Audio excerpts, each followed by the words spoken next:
দীর্ঘদিন ধরে রাস্তা সংস্কার না হওয়ায় ক্ষোভে ফুঁসছে রাঙ্গামাটি কৈলাসহর ডাকবাংলো সড়ক ব্যবহারকারীরা।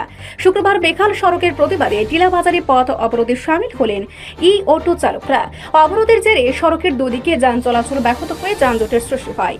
অটো চালকদের অভিযোগ, প্রায় 3 বছর ধরে রাস্তাটির স্থায়ী সংস্কার হয়নি। প্রায় 7 কোটি টাকা ব্যয়ে নির্মিত এই সড়কটি চালুর কয়েক মাসের মধ্যে বিভিন্ন অংশে ভাঙন দেখা দেয়। এরপর একাধিকবার রাস্তা মেরামতের দাবি জানানো হলেও পূর্ত দপ্তরের পক্ষ থেকে কার্যকর উদ্যোগ নেওয়া হয়নি বলে অভিযোগ তাদের। এদিন ক্ষোভ প্রকাশ করে টিলাবাজার এলাকার টায়ার জ্বালিয়ে বিক্ষোভ দেখান চালকরা এবং রাস্তা অবরোধ করেন। খবর পেয়ে ঘটনাস্থলে পৌঁছান ডিসিএম মতি দেববর্মা। পরিস্থিতি সামাল দিতে পুলিশ, টিএসআর এবং অগ্নি নির্বাপক কর্মীদের মোতায়েন করা হয়।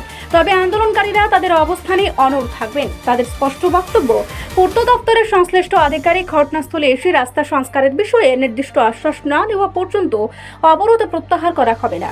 দীর্ঘদিন ধরে সড়কের দুরবস্থায় যাত্রী ও চালকদের সমস্যার পাশাপাশি যান চলাচলেও ভোগান্তি পাচ্ছে বলে অভিযোগ আন্দোলনকারীদের।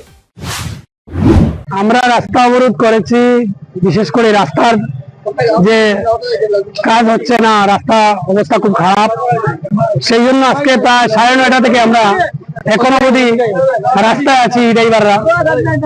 এখন পর্যন্ত পূর্ত দপ্তরের কোনো আধিকারিক আমাদের কাছে এসে পৌঁছায়নি, কারণ এই এলাকার মানুষদেরকে ওনারা মানুষ বলে গণ্য করেন না। যদি মানুষ বলে গণ্য করতেন অবশ্যই পূর্ত দপ্তরের কোনো আধিকারিক এখানে আসতেন এবং আমাদেরকে প্রতিশ্রুতি দিয়ে যেতেন। বিগত 3 বছর যাবৎ এই রাস্তার অবস্থা বেহাল। যদিও মেইনটেনেন্সের কাজ হচ্ছে, সেটা শুধু নামমাত্র। আমরা জানতে চাইব, এই রাস্তা ডাকবাংলা থেকে রাঙ্গামাটি পর্যন্ত 7.5 কোটি টাকার কাজ হয়েছে, সেটা কি সঠিকভাবে 7 কোটি টাকার কাজ হয়েছে নাকি সেটার জবাব চাইব। যদি না হয়, কার স্বার্থে সেখানে সঠিকভাবে কাজ হলো না, কার বাধাকে অপেক্ষা করে এত দুর্নীতিমুক্ত কাজ হলো, সেটার জবাব আমরা চাইব। আমরা চাই আগামী 24 ঘন্টার ভিতরে এই রাস্তা মেরামতের কাজ শুরু হোক, অন্যথায় আমরা অনির্দিষ্টকালের জন্য এই রাস্তা অবরোধ করে রাখবো।